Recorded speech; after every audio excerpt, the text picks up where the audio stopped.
You are listening to Fantha Tracks. Because of the following special program, Wonder Woman and the Incredible Hulk will not be presented this evening.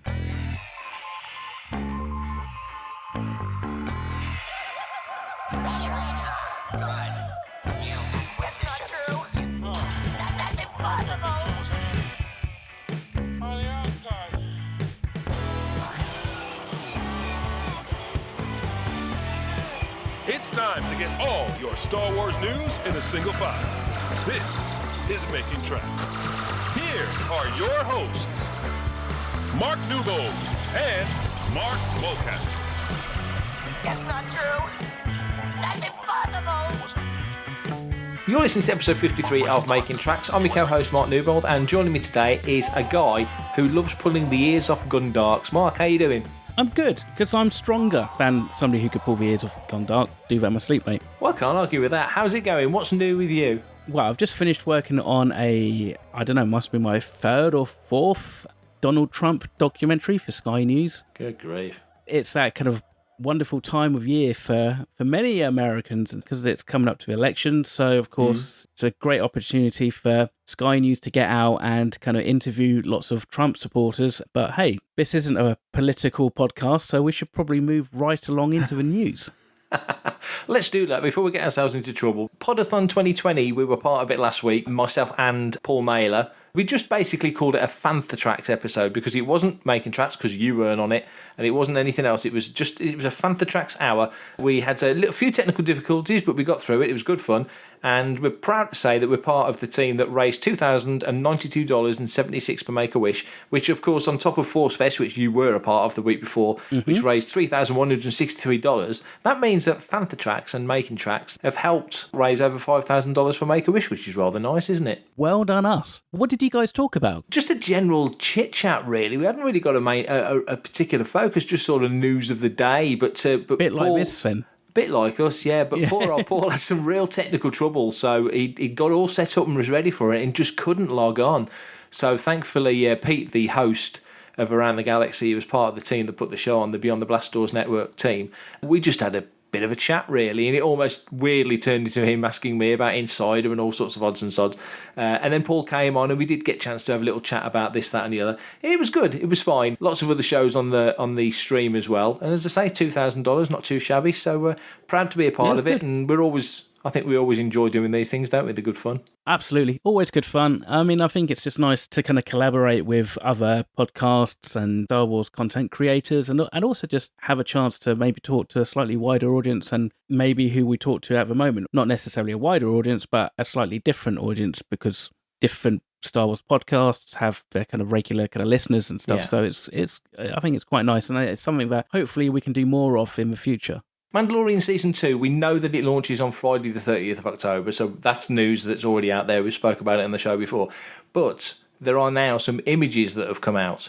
Just a handful. Exciting times again for Star Wars fans with Season 2 of that show coming. What did you think of the pictures? I mean, like I say, it doesn't really give a huge amount away. The logo, which was seen the week before, is basically the same, but sort of a bluey hue, sort of a dusky look as opposed to a morning look. There's a little tweak there, but they've not given too much away, have they? No, not really. I mean, probably the biggest difference is Carl Weathers' grey goatee. Did he have one in Season 1? I don't think he did. I think he was clean. If I remember, I think he was clean shaven. Or he had a little tash or something, yeah. So from reading the article on Entertainment Weekly, they kind of say this kind of picks up fairly close to the end of Season 1. And to be honest, I'd be surprised actually if The Mandalorian or actually Cara Dune for that matter really have a dramatic visual change. I'm sure there's going to be something because Hasbro will want to churn out some extra figures for Season 2. And what do you need? You kind of need some change to justify that. One of the nice things that we saw was that picture of a Tusken Raider on a bantha.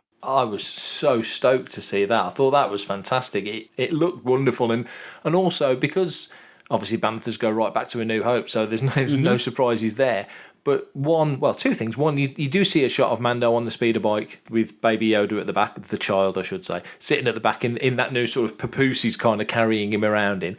So that's kind of new, and that very much looks like it's on Tatooine. And clearly the Tusken, it's got to be on Tatooine, hasn't it? You know, banthas are around the galaxy. You do find banthas in other places, but I don't believe that Tusken Raiders are anywhere other than Tatooine. So it looks like we're going back to Tatooine. So fingers crossed. Yes, that's true, and I'm quite happy for that. But I suppose, obviously, on the flip side, we had off-world Jawas, so maybe this could be an off-world Tusken. I don't know. It could be. You had Aisha Het, didn't you, back in the day, sort of in the old Dark Horse comics. So it's possible, but he very much looked like, it looked Tatooine, didn't it? It totally did. And just the framing of it looked like it was an on-set photograph from A New Hope, didn't it? It had that look about it. It just looked like Star Wars, completely looked like the original Star Wars, didn't it? Massively. Yeah, totally. I'm looking forward to it. This time last year, we had no little green baby Yoda to talk about, and although they haven't released any photos of him being front and centre, there's that nice photo of him and the Mandalorian, and he's there, but not kind of like giving him like a massive push in terms of like I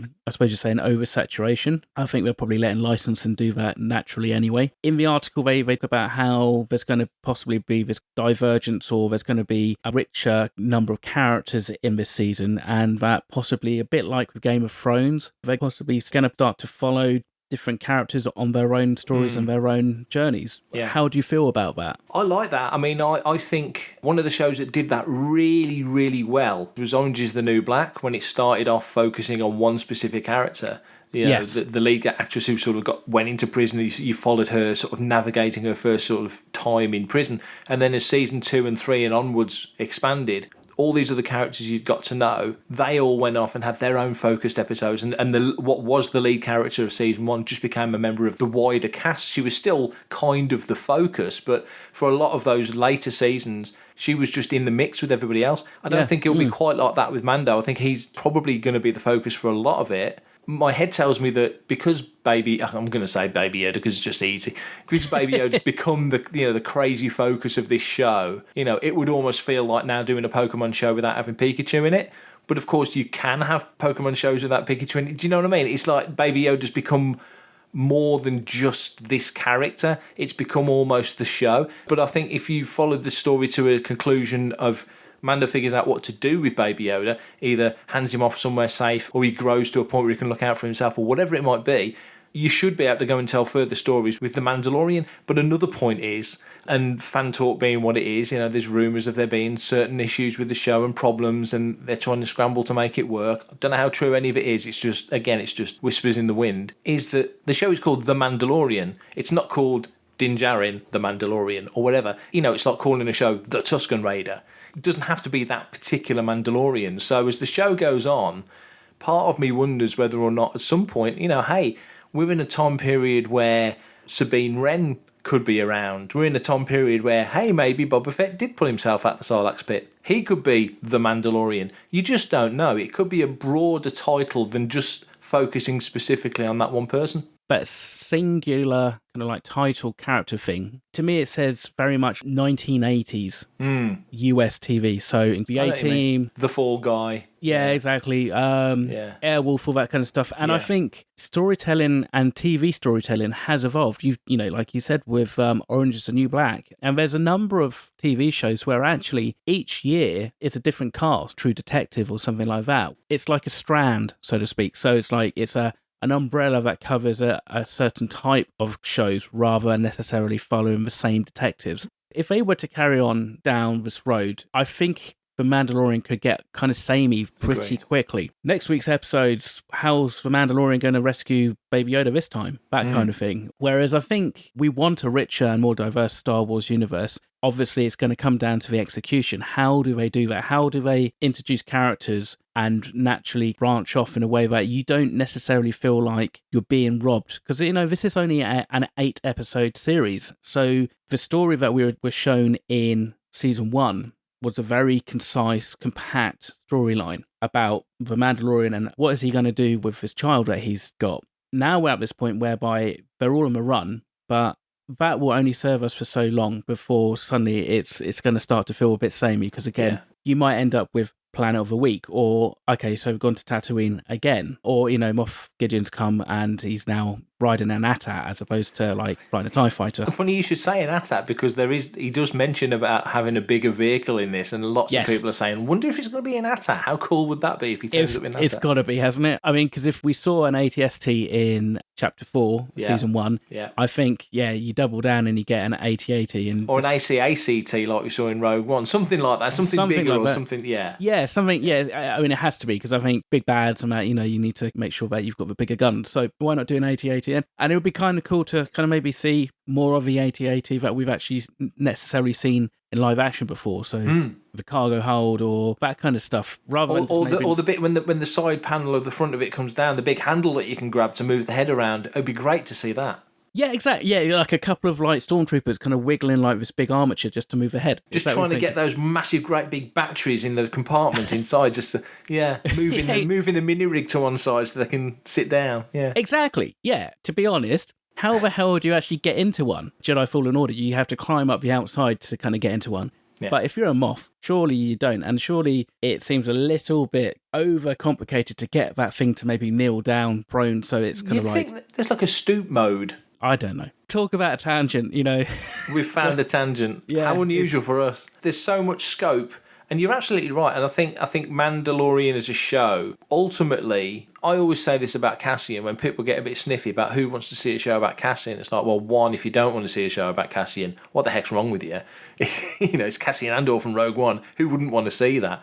But beyond that, it's just, I think Cassian, and I could be completely wrong. It could be about his home life and what he does in the garden. We don't know. My head tells me that the Cassian character is just that focal point to show you what's going on with the rebellion and the Empire 5 years before the Battle of Yavin. It's that sort of, he's the character that'll lead you through it. And I think Mandalorian, similarly, we're like, 5-6 years after Jedi. There's a lot of things, the Battle of Jakku's happened, and there's lots of things that have happened in the Star Wars galaxy between Jedi and this point of time. And I think maybe now, especially with Gideon coming in as a more important character, that we could start to see other Moffs. What's the bigger plan? What's going on in the galaxy? Not just following, this is the Lone Wolf and Cub show, isn't it? So not just following, those two characters on their particular sort of littlest hobo journey, but what's actually bigger and broader and happening around the galaxy. I think that's where maybe Mandalorian will go. The only worry is that it was so cool being sort of really boots on the ground, scrapping around the back streets of Mos Eisley, and that sort of feel like you're really down in the dirt with these characters. That if we do sort of step back too much and lose the perspective of what's it like to be living in the Star Wars galaxy, as opposed to sort of just looking down at what's going on in the Star Wars galaxy, you could lose a little bit of that intimate feel, because it does have an intimate feel about it, doesn't it, Mandalorian? It really does. I think in some respects it probably comes down to how important that little green guy actually is in the overall kind of scheme of things. Yeah. Surely that is the doorway into this larger galactic theatre. So I guess it kind of comes down to what they end up doing with him and what Moff Gideon wants the baby Yoda for, or if it's not Moff Gideon per se, but maybe it's Moff Gideon's boss. Well, we're going to find out. I mean, it looks like the show's not going anywhere. They've already confirmed a season 3. It feels like it's a show that's going to be around and be with us for a good long while. So fingers crossed we learn some of the answers to these questions. Hi, this is John Morton from The Empire Strikes Back, and you're listening to Fantha Tracks. So over the last few days, Ewan McGregor, who's of course on the promotional tour for Long Way Up, which is his new show on Apple TV with Charlie Borman, riding around on electric bikes, has been talking not only about that show, but also inevitably about the forthcoming Disney Plus Kenobi show. He spoke to Entertainment Tonight. He also spoke to the Empire podcast, and he said quite a few things that could be read in various ways. First things first, before we go into it too deeply, have you read these bits, Mark? What do you think of what he said so far? I've read them. Basically, he's kind of saying he's looking forward to this more than he was looking forward to episode 2 and episode 3. I mean, I guess it all comes down to how you take it and how it was meant. And the way I kind of see it is that Ewan hasn't hidden the fact that he's not necessarily enjoyed the process of episode 2 and episode 3. And I think that was just basically down to the technology of the time. We've seen those behind the scenes shots of him filming Camino scenes. It's just him on a blue background. Anybody who's done any form of role playing or acting knows you need visual inspiration. You need visual clues to get your own imagination working. I can imagine it is probably quite hard and maybe even necessarily a bit soul-destroying after 2 or 3 weeks of nothing but blue to keep up the kind of performance and remember where your eye line's meant to be and what you're meant to be looking at. It's probably a separate discipline in itself. But also, I guess, with distance, you start to forget necessarily the bad experiences and you start to remember more fondly the more enjoyable experiences. So maybe he's just kind of like thinking back to the fact, it'd be great just to be Star Wars again because actually it wasn't that bad and, I had a good time. Hello, I'm Ahmed Best and you're listening to Fantha Tracks. His attitude always used to bug me because you'd got Samuel L. Jackson and Christopher Lee who were like, yeah, put up a blue curtain, doesn't matter to me, I'll use my imagination, I'll imagine there's fields of stormtroopers or ships flying over. They didn't seem to mind it, whereas Ewan really seemed to struggle with it. I think also there's an element of Ewan clearly, you see his reaction when he gets the role on Phantom Menace, how excited he was to be Obi-Wan Kenobi. And so that whole experience of like, he's in the film, he's the lead guy in the film that's bringing Star Wars back, or the co-lead with Liam Neeson, really. That to get to the second one, and the second one was like very blue screen heavy, wasn't it? Attack of the Clones especially. To be Obi-Wan Kenobi acting against Liam Neeson, you would, I would imagine, feel very much in the moment. Whereas if you're being Ewan McGregor standing next to somebody holding a ping pong ball that's supposed to be torn away with a blue sheet in front of you that's supposed to be Camino, and there's loads of clones over by that little bit of sticky tape over there, and if you look to your right to that little blue piece of sticky tape on the green screen, that's supposed to be the Oceans of Camino. Now, go and act as if it's real, I imagine would be pretty difficult. So to me, all it said, it didn't, because I know some people are already saying, he's digging in at episodes 2 and 3, and I'm like, no, I don't think that's the case at all. I think he's just saying, I'm really excited to be coming back as Obi-Wan Kenobi. Yeah. That's the way it read to me. I know that other podcasts have played like that clip of him. It might have been Moulin Rouge premiere where basically he learns from a journalist the name of Attack of the Clones, and he kind of laughs about it with, I think he's with like Nicole Kidman or something at the time. Yeah. Attack of the Clones? That's the title? I just heard that. I just heard the new Star Wars film's called Attack of the Clones. No. It is. Is that better than Phantom Menace? I don't know. All right. That doesn't do him any favours. But if you break down some of those scenes in Attack of the Clones, if you look at the scene with him and Dex, and the scene with like him being held captive by Christopher Lee, when he's actually got somebody to play off, he lights up, and you can see it. You can see there is a sure difference, a dramatic change in how he reacts. So I can understand it. And to be fair, Christopher Lee, he's had a history of Hammer horror, and he's a big Tolkien fan, or he was, and all this stuff. So he's a lot more heavily steeped in fantasy and, shall we say, make-believe. Surely, as an actor, it comes with experience as well. If you're used to working on independent films or films which don't have a lot of VFX, and you're used to just doing a scene with another actor or a couple of actors in the scene with you, and then suddenly to take those away, it's going to be harder. And I think it's going to be harder because you still, even though you've got like the woman who does the voice of Ton Wee on set and feeding you the lines, it's still not the same because you feed off that environment. It's a progression of the technology as well, isn't it? Now you've got Neil Scanlon and his team and all the guys that work in the creature shop who can make these creatures look so unbelievably realistic. And also, stagecraft is just everywhere. There was a piece this week we posted on the site about Thor, Love and Thunder using it down at Fox Studios in Sydney, which has now been confirmed. And of course, they're building only a volume there, but they're building one at Pinewood, they're building another one in LA. So there's now 4 volumes, and the 3 new ones are far superior to the original one that shot Mando Season 1 on. So the technology, they've said it, is already taking leaps, but they're much big. Like you said this before, how big can the volume be? They need a bigger volume. Well, now they're making a bigger volume, already, and that's just in the space of a couple of years. The tech has moved on apparently a tremendous degree. So for Ewan to see that, and of course you've got Deborah Chow directing, who worked on Mando Season 1. In the piece, the Entertainment Weekly piece, when he says, I'm more excited about doing this one than I was the second and third that we did before. I'm really excited about working with Deborah Chow, and the storylines are going to be really good, I think. I'm just excited to play him again. It's been long enough since I played him before. When did he film Sith? 2003? It's 17 years since he was Obi-Wan Kenobi, which is ridiculous when you think that.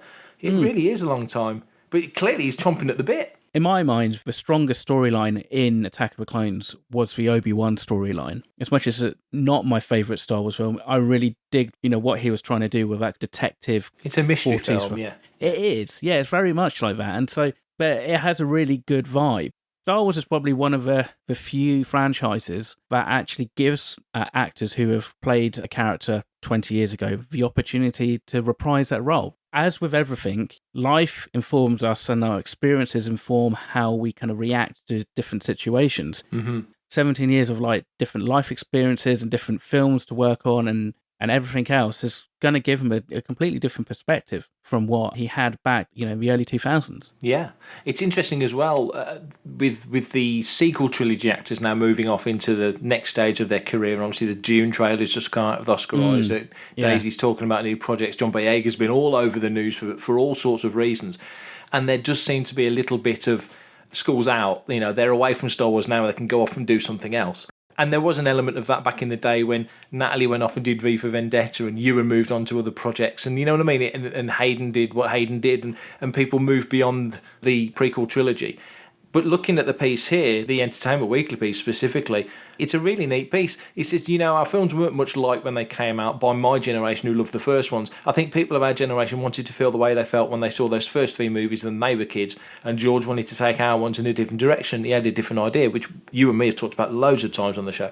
It was tricky at the time, I remember, but now, all these years later, I'm really aware of what our films meant to the generation they were made for, the children of that time, and that really is coming home to roost, especially on social media. It's very noticeable.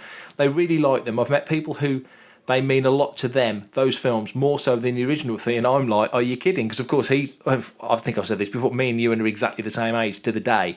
But my uncle wasn't Dennis Lawson, so there's a slight difference. I get what he's saying. It's like, I love the prequels and always did because it was new Star Wars and I couldn't wait for it. But they are completely different to the OT. But now, again, and this is slightly in reference to Farthest From, Dave Tree's show, he counts everything up to like 95, sort of Power of the Force era, and anything before that is vintage. But I think now, as the further away we get from the prequels, 20 years past Phantom Menace, it almost feels like now that 5 year, sort of 4 or 5 year gap between 95, so Hasbro, Canon, new era of figures, to 99 when this prequel trilogy started, that's kind of being enveloped within the sort of the boundaries of that, because it's got to really, it's gonna happen. But he makes a really good point that now you think those three actors, the three primary actors, I don't include Adam Driver. I always kind of have him as a bit separate because he had a notable career kind of coming in like Oscar Isaac did, but he's almost feels separate to it in a weird way. He's got Oscars ahead of him. He's another level of an actor, so I don't really kind of include him in that sort of conversation. But I think you get 10 years down the line, maybe a little bit longer like Ewan is, 17 years is ridiculous. I think they'll look back and go, it wasn't so bad having $3 billion movies, and you know what I mean? And it was good fun and the fans liked us, and there was a few ups and downs. And of course, Ewan didn't have to deal with social media like they've had to deal with social media. Well, they've been battered, haven't they? Totally. And that's the thing, because when they do episode 10, 11, 12, there will be another generation of Star Wars fans who will be like, no, my Star Wars is episode 7, 8, and 9. Yeah. And that's just how it is. And that's, I think, a really wonderful thing, because it means that not only is the fan base constantly growing and renewing and evolving, but there's Star Wars, and I've said this loads, there's Star Wars for everybody. And that means that there's always going to be, it's a nostalgia factor. Yeah.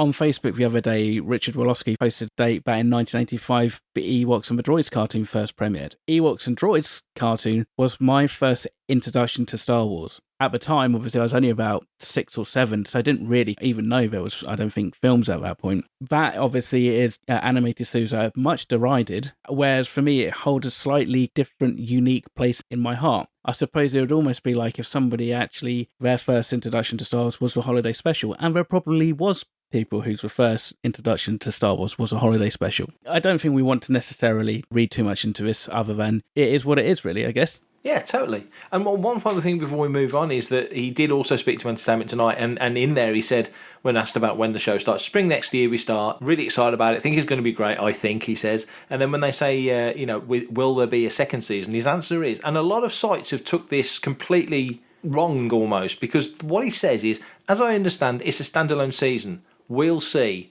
Who knows? Now, to me, that's leaving a big door open. That's not... Yeah, it's a standalone season and we're doing 8 episodes and that's it. It's, let's see. To me, that's not... It's a standalone... To me, that's... Let's make the standalone season and see where we are, because he might get to the end of those 8 I'd say in 8 episodes, don't know how many it is, 6, 8, 10, whatever. He might get to the end of those episodes and go, great, I'm done. I've got the monkey off my back. I came back as Obi-Wan and I'm happy with that. They might get to the end of it. It might be the biggest TV show of the year, like Mandalorian was this year. Yeah. And they might go, like we said on the show a couple of weeks ago, they might go, all right, let's not do season 2 next year. Let's leave it 3 or 4 years and tell a story, 3 or 4 years down the line, because we're still so far away from A New Hope and you're exactly the right age. Alec Guinness was 63 when he made A New Hope. You're 50. So we've got loads of time to tell more stories. Doesn't have to be next year. We can do it in 3 years, 5 years, 7 years, 10 years. Doesn't matter. There's still plenty of time to do it if we want to do it. That's what that said to me. Yeah, no, exactly. I mean, and also just from a financial sense, there's probably some slightly open-ended line in the contract which says, I don't know exactly, but basically it's a whole thing of like, what they don't want to do is just option like Ewan McGregor for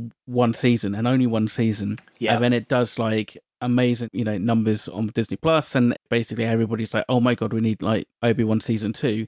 And he charges double. Yeah, exactly. Because because you would. That's kind of one reason why they put Ordinary Climate into like these 3-year kind of movie contracts. It's standard, isn't it? It's a standard thing, exactly. Yeah. So it's it makes sense, because could you imagine if they only contracted Daisy Ridley and John Boyega for episode 7, if then they had to renegotiate? Well, of course, both of them would be crazy to say, well, yeah, sure, I'll do it for the same amount of money, because they didn't get a huge amount at all. But you'd say, well, yeah, stick an extra 0 on that at least. You couldn't blame them. But all the good news is that Ewan is up for it. He's clearly up for it. It comes across in everything he says. And I think we're going to be in for a pretty special time, I think. Bring on Obi-Wan. You're listening to Fantha Tracks. Flip through the galaxy of literature with Canon Fodder hosts Ryan Cameron, Matt Booker, Mark Newbold, and Mark Mulcaster. Count me in. Spin round the rim with Desert Planet Discs. Your musical journey through the space lanes with your hosts, Carl Bayless and Greg Robertson. The hottest tunes this side of Mos Eisley. Get the latest news, interviews, reviews, and much more on Making Tracks with your hosts, Mark Newbold and Mark Mulcaster. Like an Ewok battle wagon out of control. Join hosts Claire Henry and a rotating panel of guest hosts for the podcast that's full of hope. Planet Leia. I love you. I know. It's time to head south with the Fantha from Down Under, Adam O'Brien. Oh, g'day, mate. How you going? Start your engines with Paul Naylor and Mark Newbold as they lift the hood on starships, airspeeders, swoops, capital ships, and more from across the cosmos. And for everything in one location, daily news, reviews, interviews, podcasts, video, and social media feeds. Bookmark FanthaTracks.com for Star Wars news 24/7, 365. So speaking with Josh Gad, who was hosting the Jimmy Kimmel show, covering for Kimmel whilst he was off, Daisy Ridley inevitably ended up talking about the sequel trilogy, and Josh, who's a friend of hers and who's always prodding her and winding her up about it anyway, and a former Celebration host himself, asked her a few questions, my favourite being, so now that Palpatine is dead, isn't Rey the Empress? Which I thought was a brilliant question. But a few other questions came up. Also, he asked if she'd ever come back, and she basically said never say never, but she thinks that Rise of Skywalker is probably it. But again, going back to our previous conversation, who knows 17 years down the line. And a really interesting topic was her perception that as they were filming, the ending was almost changing as they were shooting it. So at one point when JJ was doing Force Awakens, she was poised to potentially be a Kenobi.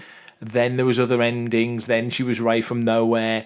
And it kind of flip-flopped and changed as the production gone on. I think we know that Rise of Skywalker was the most difficult one to stick the landing for, because it had to sort of satisfy so many elements of plot and the fandom and everything. It wasn't just an end of the sequel trilogy, it was an end of all 9. So it had a lot of plates to spin. So I think it's unfairly maligned because maybe it didn't stick every landing, but I think it gave it a damn good go. What do you think of that? Do you think it was a problem that she didn't know, or that they didn't know whether she was a Palpatine or a Kenobi or what? And slightly broader question, really.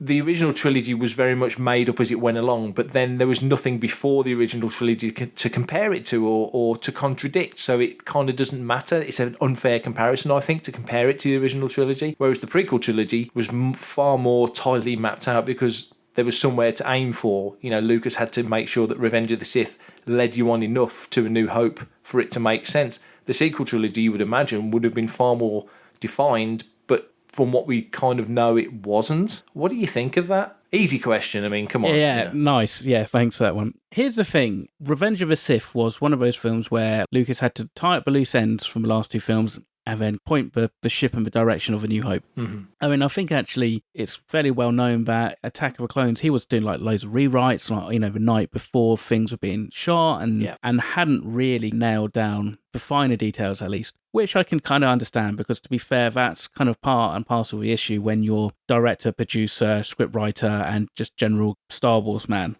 The world has changed. And the stark contrast in which everybody compares the sequel trilogy to is obviously the Marvel Cinematic Universe. I don't know a huge amount about the inner workings of the Marvel Cinematic Universe, but it wasn't like when Jon Favreau directed Iron Man, they had everything plotted out. In fact, you kind of get it really from about, I think it's Guardians of the Galaxy. I think that's when they really start to like mention, you know, Infinity Stones as Infinity Stones rather than just objects and kind of almost like MacGuffins to some extent. Yeah. But at the same time, they still had a strategy going forward for the next, I don't know, was it 6 films or something? Yeah. This sequel trilogy had 2 problems. The problem was obviously you had 40 years of expectations and legacy to live up to, but also potentially you've got to think blue sky. You've got to think this isn't just possibly 3 films. This could set up the next 3 films and the next 3 films and everything else afterwards, because that's basically what they wanted to do, wasn't it?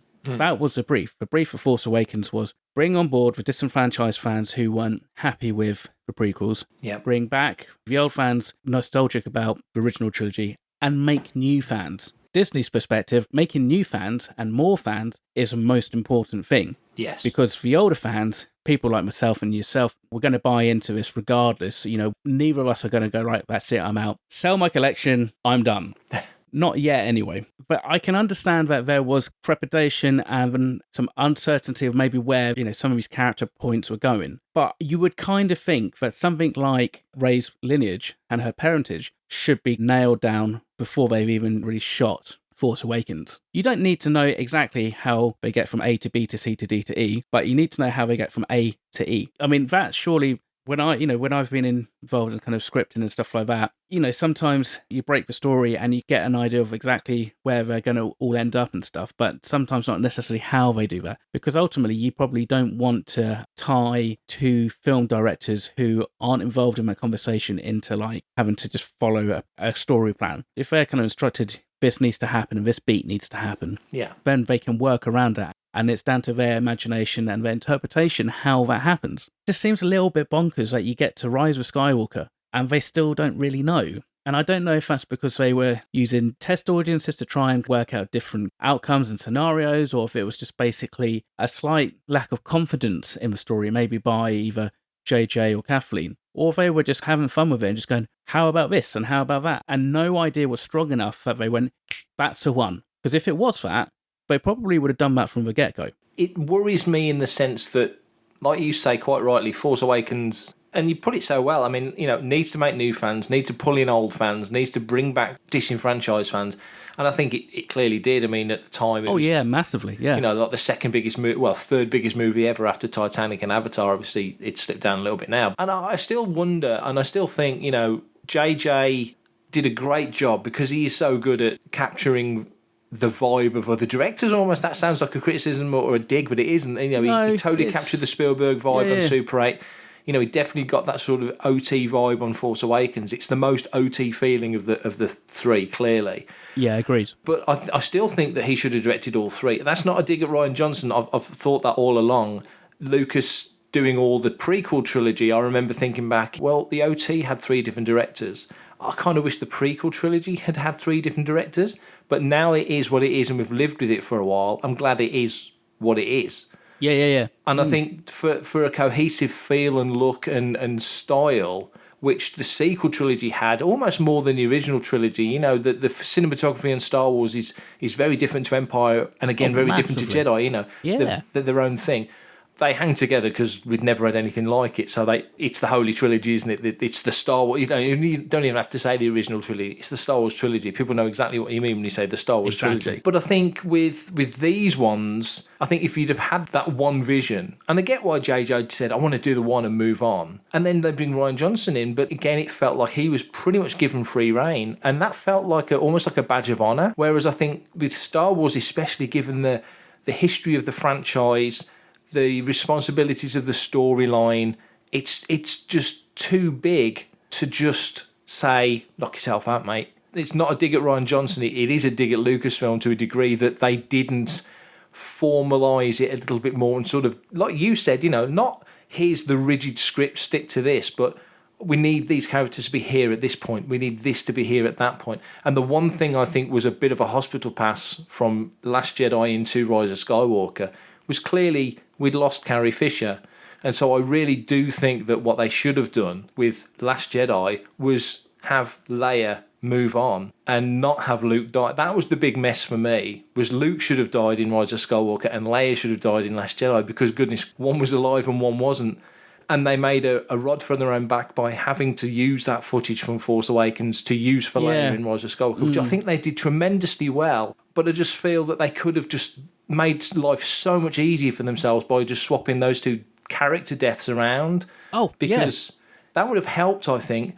But it does feel like, and I think with distance, they'll just become their own thing. And as the years go by, it won't feel like they kind of made it harder for themselves than they needed to. That's really what it feels like to me. They just made it harder for themselves than they had to. They didn't have to make it so tricky. Now that you said that, what you do is you swap Leia for Holdo. She takes out the First Order fleet. Luke comes back at the end, and they all go on board the Falcon. Yeah, that's with hindsight. You need to kind of start to look at the post-mortem for The Last Jedi and why they maybe didn't do that. Because potentially they could have done something like that. They might have been able to engineer something. You just need to watch Knives Out to realise that Rian Johnson is a brilliant director. That's beautifully shot, and it's just such a well-crafted film and very enjoyable. So if you haven't seen it, go watch it. I'm kind of like with you. I mean, I think part of the issue was because, people forget that the original Star Wars trilogy had 3 different directors.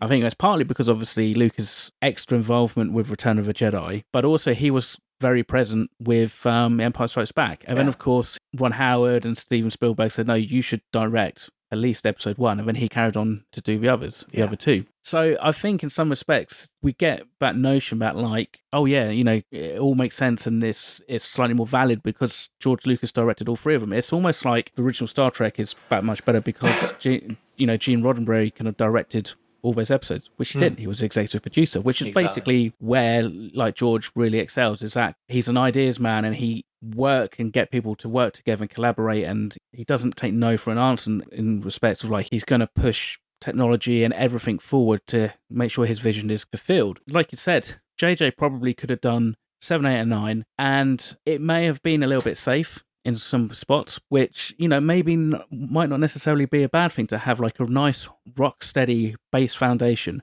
Because if you imagine if 7, 8, and 9 was directed by JJ and there wasn't such a division with The Last Jedi, and the problem is not only is it in fandom, but people looking in on the fandom kind of see that as, the watershed episode, where it's like either like it or you don't, and it was like the episode that basically tore Star Wars apart. If you didn't have that, I think they could have possibly gone on and made more films. The cast have had to deal with social media. They've had to deal with the flack from 7, 8, and 9 from different fans and what have you. But if they didn't have that, or if maybe like 8 hadn't been such a divisive film, then potentially Daisy would be like, I'd love to come back. Yeah, sign me up for 10. Yeah. Because, Rey's story is not told. No. It's not finished. No. By any stretch of imagination. Yeah, I think if and this is all hypothetical now, Rian Johnson did direct episode 8. Colin Trevorrow was supposed to direct episode 9. They couldn't resolve the story, and JJ came back at the last minute and probably made an obscene amount of money for it, and good luck to him. and I think if JJ hadn't have come back for 9, this conversation wouldn't even be happening, because you wouldn't even consider the thought of, because people would have said, why didn't Ryan direct 9? As I remember when he came on for 8, I'm sure that the early scuttlebutt was that he was doing 8 and 9. 8 and 9, yeah. You know, I think it was writing 9. Yeah, it was writing 9. Yeah, that was it. You know, so it makes you wonder, and Lucasfilm seemed really pleased with what he did and the work that he did, but I think maybe that was just the thing of like, okay, let's go more in the direction of the original trilogy and have 3 different directors. But I think almost, and this is crazy to say, and we do hear it in different sort of circles, that Poison Chalice is way too strong a phrase, but it's such a difficult baton to pick up now, Star Wars. There was issues with Rogue One. There was issues with Solo. Yeah, you know, there was clearly issues with Rise of Skywalker, because it was, again, of all the films, the one that I understand problems arising the most is Rise of Skywalker, because it's wrapping up the 9 films. And you mentioned Revenge of the Sith. You know, Sith has to lay that breadcrumb trail to A New Hope. In 2005, Revenge of the Sith, that was it. The circle was complete. There was not going to be a 7, 8 and 9. You know, and of course, years later, George thinks, well, I'm going to sell up. I'm 70. I want to retire. I'm done with this. The fans hate me. Why am I doing this to myself? So he writes, 7 and probably gave extensive treatments for 8 and 9, which are out there somewhere, George's version. And of course, Disney take it on and it changes, and because fresh eyes, new people. But I think, if, like you say, a safe JJ trilogy, safe inverted commas, 8 would have been just as much fun as Force Awakens, and 9 would have been what 9 was. Wouldn't have been Rise of Skywalker if JJ did an 8. It would have been a different film. You just wonder, get the groundwork of this trilogy done and safe, and you've done Solo and you've done Rogue One, and okay, the world's changed with COVID and all these things are happening that are out of everyone's control. But you're right, I think you probably would have had more films coming sooner than thinking, we need to take a break. Let's just focus on television. Let's make Disney Plus our focus right now, because cinema's a bit toxic for Star Wars at the moment. I'm Gareth Edwards, and you're listening to Making Tracks on Fantha Tracks Radio. I think that is possibly the risk that they could have, almost going back to that conversation we had about Ewan McGregor and Obi-Wan. 17 years. That seems like a decent amount of time to wait for the next Star Wars film. That toxicity will hopefully have died down by then. Maybe with some of those who are so toxic may have died by then. Yeah, I'll be 66 by then, so it's quite a good chance. Yeah. But hey, you weren't toxic, so you're safe. You're one of the good guys, Mark. Well, thank you. Yeah. No, I mean it's I don't know. I mean, we've talked about this a lot, and everybody's got their opinions about it. It's difficult because I think it might have been even the Mandalorian article from Entertainment Weekly that talk about things being really secretive, and that's partly works in the favour of the production, but then I think sometimes it also kind of like has the opposite effect of really opening up the floodgates to conspiracy and speculation, not about the storylines, because we're always going to speculate about that, but about the productions, about like, whose fault is it? Can we lay the blame for the sequel trilogy's faults at the individual directors, the writers, Kathleen Kennedy, Bob Iger? And you're never going to get that kind of transparency in a big production like that. I don't really pay as much attention to any other franchise. I don't know how much kind of like this kind of similar discussion happened in Star Trek or with like Marvel Cinematic Universe and stuff like that. They all have their ups and downs. Films are never plain sailing.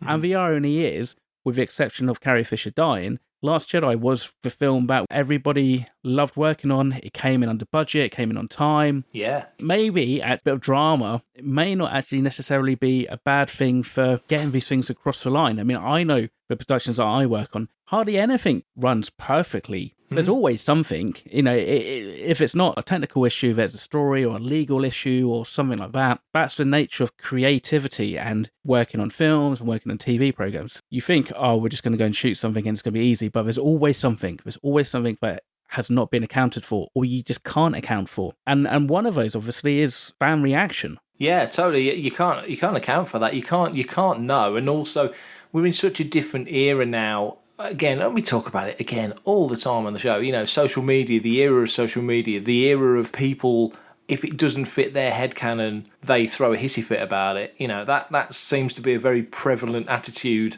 on social media. But I think with episode 9 specifically, and going back to what Daisy said about, it wasn't nailed down and it kind of evolved as we did it, which, and there's plenty of films that have, been made up as they went along. You think with the storylines that were available, it was almost like they were sport for choice. She could have been Rey from nowhere. She could have been a Kenobi. She could have actually been a Skywalker as opposed to taking the name, which I liked her taking the name. No problem with that.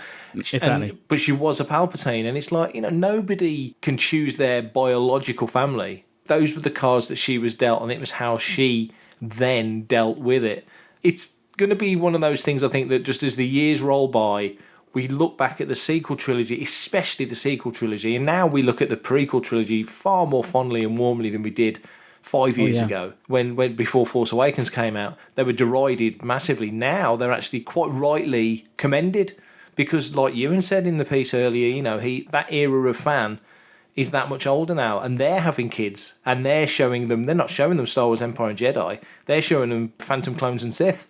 So it's a different perspective, and like you said, in 10 years' time, the kids now, from a certain age range, they'll be having kids, and their first Star Wars film, I'm going to show you this great film I saw when I was a kid. What's it called, Dad? It's called The Force Awakens. And that trilogy is their trilogy. So whilst we can sort of pick the bones of it now and wonder what if, the great Dave Mustaine once said, opinions are like arseholes, everyone's got one, exactly. Yeah, you know, and we can hypothesize all we want, but they are what they are. Now that is an interesting point that you've just brought up. I mean, you could do this now. If you could find somebody who's not seen Star Wars, who's lived in a cave, what would be the impact if you showed them 7, 8, 9, and then like either 4, 5, 6, 1, 2, 3, or 7, 8, 9, 1, 2, 3, 4, 5, 6. Here's the question. At the end of Revenge of the Sith, the circle was complete. It was done. So were they right to go back and open that circle and add extra links into that chain, or should they have just started to create a new shape entirely? I like that thought process, because I think it's become an evolving thing, inverted commas, the saga, the Skywalker saga, as we now call it. You know, it's a very recent phrase for the 9 films. Because 7, 8, and 9, certainly for me, was one of those things especially after Jedi came out. I think we talked about this before. When Jedi came out, it was like, well, we're not going to get 7, 8 in mind, but we will get 1, 2, and 3. And we did get 1, 2, and 3, and then Sith comes out and you're like, okay, well, yeah, he did what he said. But he did always say 9. You know, and then the Disney sale comes up, and it's like, what better carrot to dangle than, I want to sell Lucasfilm. Oh, and I've written 3 more Star Wars films, 7, 8, and 9. You know, those films that were never going to get made. Here's the scripts, or here's the treatments. Apparently Bob Iger, just as soon as he knew Lucas was sort of embarking on 7 pre-Disney sale, how could he say no? Because this is like a new Tolkien trilogy turning up that nobody knew about. You know, it's almost that sort of level of what the hell? But yeah, you're right. I think if he'd have said, no, those 6, that's the Star Wars saga. Those 6 films, that's the 6. I've written 3 new films. They're not part of that, but there's some of the same characters, and it's 30 years later, and this is the next 3.